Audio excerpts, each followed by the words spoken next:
Ngayong araw nga pala dahil kakauwi ko lang ng accommodation galing sa trabaho.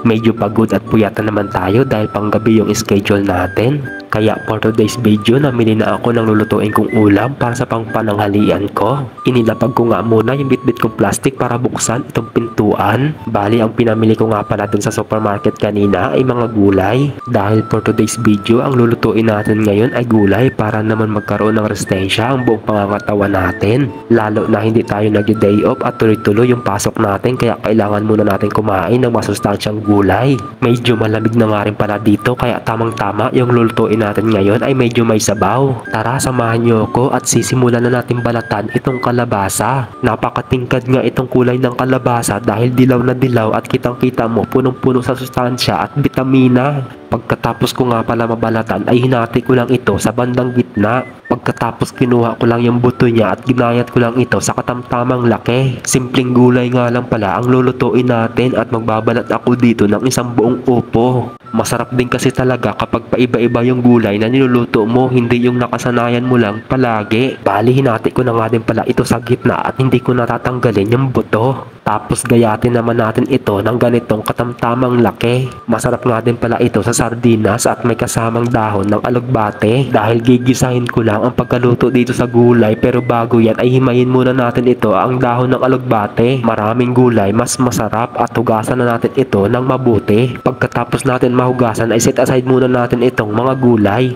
Isinunod ko na nga din pala hugasan itong kamatis at itong siling labuyo. Ngayon naman ay magpitpit tayo dito ng bawang. Tapos gayatin lang din natin ng ganito kalalaki lang. Bali, tinanggal ko nga lang pala yung matigas na part dito sa sibuyas. Ngayon naman gayatin natin ng pa-slice, pero depende sa inyo kung anong klaseng gayat ang gusto nyo dyan. Tapos isunod na rin natin gayatin itong isang buong kamatis. Ginayat ko nga lang din pala ito ng ganito katamtamang laki. Para maging masarap yung ginisa nating gulay ay maghahalo tayo dito ng isang latang tuna. Ngayon naman ay buhayin na natin itong automatic nating lutuan. Magsalang na rin tayo dito ng kawali para makapag-umpisa na tayo para makapag-gisa. Inuna ko na nga rin pala gisahin itong bawang, pero depende sa inyo kung anong gusto yung unahin dyan, bawang ba o sibuyas. Pero okay lang din naman yan kung sino mauna dyan, basta lumabas lang yung mga aroma niya. Pagkatapos ilagay na rin natin itong kamatis at isunod na rin natin itong isang latang tuna. Pagkatapos mekos-mekos lang natin ito saglit at ilagay na rin natin itong ginayat nating upo. Isasabay ko na nga rin pala itong kalabasa. Medyo maliit nga pala yung kawali natin, kaya inilipat ko dito sa malaking kaldero para maging maganda ang pagkahalo ko dito kasi medyo nahihirapan ako doon sa kawali. Ilagay na natin itong siling labuyo, dahon ng alugbati at tubigan na rin natin ito ng malinis na tubig.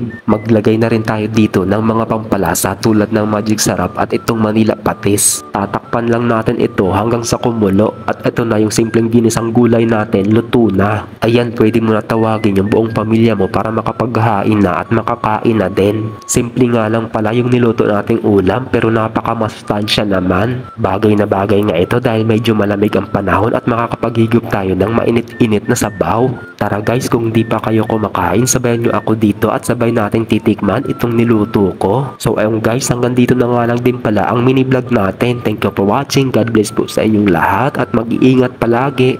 Huwag nyo rin pa nakakalimutan mag-like, share, comment kung hanggang saan lumabot yung video natin para alam ko kung saan na ito nakakarating. Hanggang sa muling pagkikita. Thank you for watching. Paalam!